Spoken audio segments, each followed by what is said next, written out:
from a man in deep. Said his house ain't a home and he's losing sleep. Wife cold as steel, vibe off track. Asked me how the hell to get his edge back.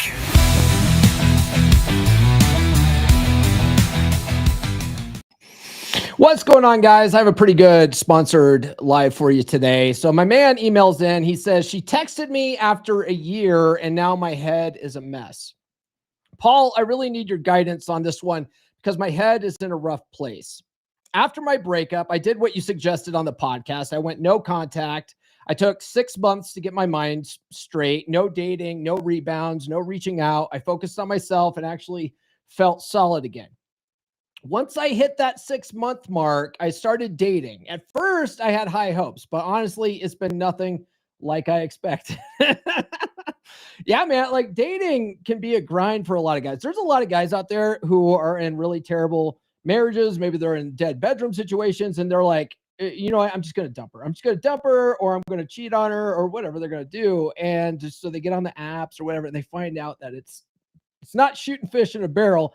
It's a little bit harder, right? So yeah, dating can be really hard for a lot of guys. And it was for me after my marriage, right? So I talk about this a lot on the podcast, but after my marriage, I had been out of practice for like 15 years. I hadn't, like, dating apps didn't exist when I met my now ex-wife. And so when I found myself on the dating circuit, I was also 50 pounds overweight, right? And that's a big problem for most guys. Most guys, they've got weight issues and now they're going out on the dating circuit trying to score perfect 10s. And it's like, no, bro, no, man, no, you gotta lose some of that. And so it was total grind. And then I met Red Pill Chick, who was a little bit of a chubby chaser. And thank God she was like really forward, because I needed that because I was afraid to make a move and I didn't know what the hell I was doing. And then after Red Pill Chick, I started having similar problems. So, I was able to get more dates quicker though, because I'd lost all the weight when I was dating Red Pill Chick. But then like other things started come up, right? Like I couldn't keep chicks around longer than 2 or 3 dates. And I was like, what am I doing wrong here? Right. So that's what caused me to deep dive into all this stuff, was just because I was like, the dating circuit was a disaster. You know what I mean? And it's funny. And like, I often talk about how I help men level up and get better with women on the podcast. And that journey has led me on this whole, path of self-improvement. And I'm like, yeah, but that badge, that badge is a great motivator, isn't it? It's a great motivator. Anyway, in the last year, I've been stood up more times than I can count. I've had women vanish after great conversations. I've had 2 catfish situations, only 2. Okay. I've had 2 catfish situations. I met women who talked like they were excited, then canceled the day of the date. It's starting to wear on me. I'm not desperate, but I'm tired. I didn't think dating again after 40 would be this ridiculous. Well, the reason why most guys struggle with dating is they don't really have a strategy, right? They throw together a quick dating app profile and they just sort of hope for the best, right? They only talk to one girl at a time. I talk about it a lot in the podcast. They go sniper dating, right? I learned the concept of sniper mentality when it comes to women from Rollo Tomasi, right? But that's what most guys are doing. They talk to one girl at a time. So when they get ghosted, flaked on, or catfish, they get completely deflated and they're like, oh crap, now I got to start all over, right? And the biggest key though, the biggest key to success when it comes to dating is changing your mindset about it, right? Changing your mindset about it and enjoying the process and learning to have fun with it. It's really hard, right? When you're getting ghosted and flaked on and all that kind of stuff.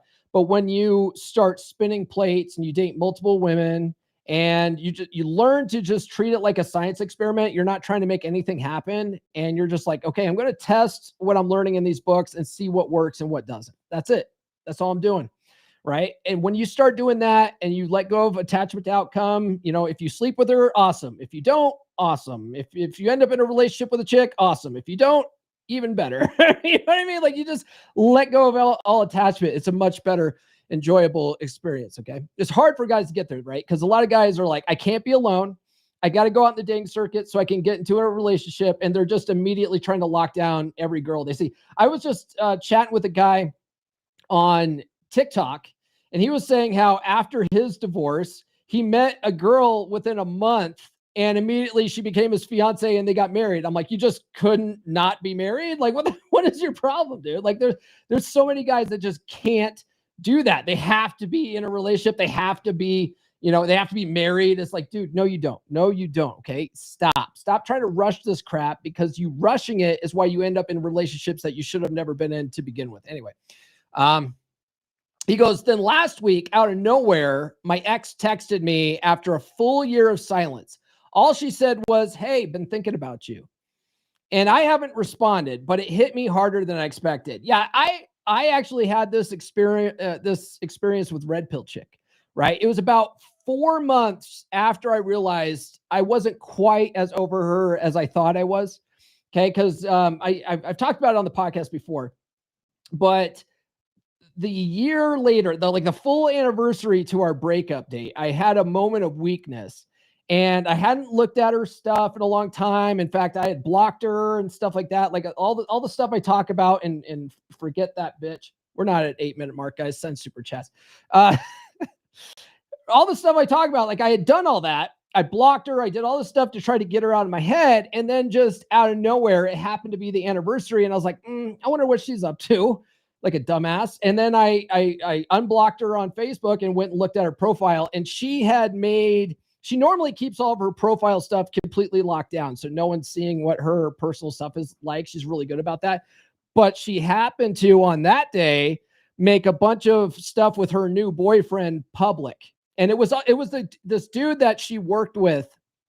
And that's how I knew, like, oh crap, I think she cheated on me at the end, right?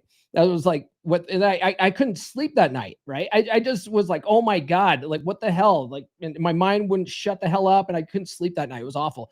Worst experience ever. It's one of the reasons why I say don't do that shit. Because like I've been where you guys have been, okay? Anyway, so 4 months later after that, was around like November time, I get this random text from her, right? And it was something like, I miss talking to you. Just out of nowhere, right? I miss talking to you. And my heart started pounding and I just stared at the message. I was just like this for like a few minutes, just like, what the hell? What should I do? What should I do? But then, one of the things that we talk about in this space is read these books 10 to 15 times. You develop habits. And one of the things that I had been practicing up to that point, because I was spinning plates and all that, it was, I was practicing mirror game a lot with chicks when I was texting them, which meant I was training myself to not reply back to people right away, So I fell back on my training, and instead of replying back to her, I reached for the timer button and I set a timer for like 30 minutes. I'll get back to her in 30 minutes. And so I didn't reply right away. And the fact that you haven't replied yet, and she reached out to you last week or something like that, that's really good. That's admirable, right? Like, so anyway, I finally replied back to her with, how can I help you? Like, what do you want? What do you want? Right. And she goes, I just thought we could be friends. So I replied back, I have no interest in being friends. Have a good night. And I left it at that. Right. Anyway, he says, here's the part that bothers me. I know your stance. Do not get back with an ex. Yes, that's my stance. I've heard you say it 100 times on the podcast, and I've read Forget That Bitch. Good. So I know exactly why going backwards is a trap. But after a year of dating headaches, her message got in my head. I caught myself thinking, maybe going back would be easier. That's always it, isn't it, guys? It's like the dating circuit's so hard that your ex becomes low-hanging fruit, right? Maybe it'd be easier. Maybe trying again with someone I already know makes more sense, right? The devil you know is better than the devil you don't, right? All that kind of stuff. I totally talk about it here, bro. And you've said you read this? Okay. And he goes, I hate that I'm even thinking about that. Yeah, it makes sense though, right? So don't beat yourself up over it. I'm razzing you here. Dating can be a grind. So your ex starts looking like an easier option than going out and, going out and spending lots of money and stuff like that. This is one of the reasons why, if you guys ever read Everything I Wish I Knew When I Was 18, I talk about, if you're going the dating circuit, don't be like buying all these chicks dinners and shit, right? Because it adds up, especially if you're spinning plates. Dinners are reserved for chicks you're already sleeping with, okay? prime date nights, Friday and Saturday night, are reserved for women you're already sleeping with. Okay. Until then, until they've shown that kind of genuine desire, it's drinks only. It's very low investment. And dates can be over after one drink. You don't have to break the bank on the shit. Okay. Let's see here. So trust me when I tell you this, 99.99999% of the time, it's going to end up the same way. Okay. Old fights. She's going to test you even harder because she's got preconceived notions of you. She's not going to believe that you've changed yourself and all this kind of stuff. She's going to test you even harder. It's going to piss you off. And if you have not seriously worked on your frame to a point where everything is habit, you're going to fall. You're going to fail. You're absolutely going to fail. Okay. And besides, there's much better women out there. Okay. So be patient, brother. Just be patient. One of the things that I learned in How to Be the 3% Man, right? One of my Holy Trinity of dating books, Corey talks about it in there, that what he's found is it takes about 2 years on the dating circuit to find someone that you really click with. 2 years. And I found that to be pretty accurate. That's pretty accurate. Most guys that I know in the space that have been doing this for a long time, after a breakup, it takes them about 2 years to find someone that they're willing to get into a long-term relationship with, right? About 2 years, one that just really jives. And if you are patient enough to wait that out, to really spin plates, to really let the cream rise to the top, it's probably going to take about 2 years, but it's going to be worth it. It's going to be worth it because it's going to be a woman that will die for you, bro. Okay. Most of you guys are just rushing with the first chick that's nice to you, and she won't die for you, bro. He says, life has actually been better since the breakup. I'm healthier, more social, and more confident. I like who I'm becoming, but dating has been discouraging, and her message hit at the exact moment where I was questioning if any of this effort is worth it. And now I'm sitting in this mental tug of war. Logic says one thing, old emotions say another. Well, sometimes on the podcast, I say, trust your gut, right? Like I'll say, trust your gut with things like, if you think your girl's cheating on you and you feel like you have to look through her phone to get evidence, just trust your gut and just dump her ass. Okay. Right. But in this instance, don't trust your gut. Your gut is going to lead you in the wrong direction. Okay. You have selective memory right now. You have selective memory. You only remember the good times. Okay. And I want you to think really hard. You know there were bad times that led up to the breakup, right? You know that, right? Like there was fights and all that kind of stuff. And she was being a bitch. And you were like, God, I can't stand this woman. And I probably want to go out dating anyway. Like, right. All this kind of stuff. And then she dumped your ass. And now you're like, oh no, let's get back together. Like, no. Okay. The military is the same way. I talk about it a lot in the podcast, right? Like I'm a Navy veteran. And when I think back to when I got out of the Navy, which was in 2002, it was a long time ago. I tend to only remember the good times. I remember like port visits in Australia and going to Dubai and hanging out in like fancy hotels in Dubai and all that kind of stuff. I remember the good times. I very rarely remember all the times we did, field days and all that kind of crap. It was awful. Okay. Like there was a lot of stuff I did not do. Using needle guns on the weight deck to pull up all the non-skin was not fun. I don't recommend doing that kind of crap. Right. But in hindsight, when you look back on things, you tend to only remember the good times. And that's what's happening right now. Okay. So I want you to really think back and try to really focus on the bad times, okay? Because I guarantee there were. And women are diabolical, aren't they? They're absolutely diabolical. It's like they can sense when you're finally at the precipice of moving on mentally, and that's when they reach out. One of my favorite breakup movies of all time is the movie Swingers. Right. Have you guys seen Swingers? It's one of Jon Favreau's like first movies ever. It's got Vince Vaughn in it. It's one of my favorite breakup movies of all time. And one of the things that his friends are telling him, because it's about a guy trying to get over his ex and he just can't stop thinking about her and all that kind of stuff. Right. And so they try to take him out to the clubs and get his mind off it. One of the guys is like, yeah, you have to get to a place where you forget about her. And that's when she'll finally reach out, is when you forget about her. And he's like, well, how does she know that I've forgotten about her? He's like, I don't know. Somehow they always know, right? Like that's exactly it. Okay. And that's exactly why, that's exactly what get your ex back coaches are counting on, because it's really predictable. When you finally like go no contact, you finally move on and it's out of sight, out of mind, like that's when the chicks come reaching back out, right? It's very predictable. Okay. But I want you, since you said you read Forget That Bitch, okay, most guys are only reading books once, okay? You got to read this stuff 10 to 15 times if you want to make fundamental changes, okay? So go back and read this again and read the case studies about the guys who tried it, because I talk about how to get your ex back in here, right? There's the proven strategy on how to do it in here, but then there's the guys that have followed this, got their exes back, and it always ended up the same way, okay? So I want you to go back and study that stuff, okay?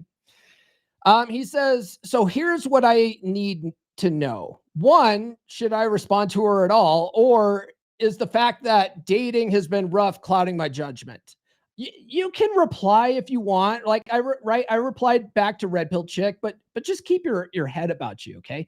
If you don't think you're mentally strong enough to not get back with her, I would recommend leaving her on red for now. And you've already left her on red for a whole week anyway. Like you might as well just not reply back at this point. You know what I mean? He says, if I do respond, how do I avoid falling right back into the old dynamic? Because the version of me who dated her was nothing like the man I am now. Well, this would be a good reason to get into the wolf pack. Okay. To walk through this with brothers, right? When Red Pill Chick initially reached out, I had my 3% brothers. I had my 3% brothers to lean on. Okay, because I was in the original 3% man group. And then I've told this story on the podcast before. A couple months after that, so that was like November, around the turn of the year, she swiped right on me on a dating app because she was back on the dating apps in January. She still hadn't, I don't think she had left that other guy yet, but she swiped right on me. And I had questions, right? I had some things I wanted to get answered because I was really thinking that she probably cheated on me at this point, right? And so I had my boy Luke from the 3% man group. We came up with a game plan. You know, he and I had been studying this game for a long time. We came up with a game plan on how to navigate that stuff. It allowed me to keep my emotions out of it and stay tactical. Okay, so if this is something that you're thinking about doing, maybe you have questions too, right? Like, get in the wolf pack and like we can strategize this shit, okay? And he says, and how do I know if I'm missing her or just tired of the dating scene? Brother, you're just tired of the dating scene. Like I'm telling you, right? Like if dating is a grind right now, it's okay to take a break from time to time. It's all right. You don't need to get back with your ex just because dating's hard right now. Just take a break, okay? Just take a break. He says, I don't want to undo the progress I've made, but I also don't want to make a prideful decision if something real is happening. Something real is happening here. What would you recommend for a man in my situation? Something real isn't happening. It's it's all an illusion, brother. It's all an illusion. And for now, since you're so conflicted, I'd recommend leaving her on red, and I'd take another pass at Forget That Bitch. Okay. On Audible or whatever you like it, on Kindle or paperback, whatever. But you know what? Like I've been reading the hardcover of Think and Grow Rich along with the audiobook recently. I'm really getting more out of it by doing that. Okay. You might consider that with Forget That Bitch also. Okay. Like listen on Audible and then read along on the paperback or something. Alex Hermosi recommends that. I was listening to Alex Hermosi's books earlier this summer. And at the beginning of all of his books, he talks about how he gets more out of books when he's listening to the audio while he's reading a book. And so I was testing that out with Think and Grow Rich, and it's allowing me to concentrate much better. So I'd recommend doing that too, along with reading it 10 to 15 times, like we always say. Also, if you haven't yet, grab the workbook and work on that too. Okay, it'll keep you busy not thinking about her. Okay. Exes to a guy who's in a breakup recovery is kind of like crack to a recovering addict. You know, it's tempting AF. It's tempting as fuck. And you need to do something else to keep your mind off of it. Okay. So take another pass of the book, brother. All right. Start there. And then if any of you guys are dealing with this, I put links to the book, workbook, and Wolfpack in the description. And speaking of Wolfpack, we are having our monthly private pod class for members this Saturday. Brother Drake from Dar Fitness is going to give us a clinic on the keto diet and fitness. So if you need to lose weight, get in the pack now. There's a 7-day trial and it's only $10 a month after that. Speaking of which, check this out. The brothers in the group are like, Paul, we want to help you get more people in the group. So they made me this. Well, they all sent me a bunch of videos. And so I cut this together today. So hold on, let me show you guys this thing. Hold on. I thought it was pretty cool. Now, I could tell you that the Wolfpack is the best men's group on the planet, but why don't I let the members tell you? It's a proven group that's helped me. We're in there every day helping each other level up. This is a group that has really changed my life. It's a bunch of like-minded guys who are on their journey to level up and become the best men that they can be. Going through a rough divorce and need some advice, need some support. Digital nomads, get in the pack. From your finances to working out, getting your fitness together. What are you doing with your life? Join Wolfpack. For the love of God, somebody to sweep me. Yeah, those guys were very helpful with that. All right. So, okay. So yeah, get in the pack. But that's all I got, guys. So if you're in this type of situation, like my man here, take another pass of Forget That Bitch and consider getting in the Wolfpack, guys. That's what I would recommend. Okay. Guys, tune into the podcast tomorrow. We're going to be talking about, actually, hold on. Let's see. We got people in the chat. Let's see what everyone's saying here. Hold on. Brother David says another Bauer Power half hour. That's right. And let's see here. Nurse Chick's in the house. She says, good afternoon, gentlemen. You know, Nurse Chick gets this, guys. I'm so naughty. Mm-hmm. I'm gonna come. Yep. That pussy must be ridiculous. It absolutely is ridiculous, guys. Let's see. Let's see here. John says, good afternoon, all. And Erkin says, good day, folks. And let's see here. Erkin keeps he's talking shit, man. He's like, I'll eventually join. I guess it'll be in January or February, January or February never comes, Erkin. Okay. The only time you truly have is right now. Okay. All right. That's all I got, guys. So tune into the podcast tomorrow. We're going to be talking about breakups again, but this time we're going to be talking about why your recent breakup wasn't necessarily your fault. Okay. Should be a good one, especially if you guys are going through breakups right now. That's all I got, guys. This is a short stream, but we'll see you guys tomorrow for the full normal podcast stream tomorrow morning, 10 a.m. Eastern time. We'll see you there.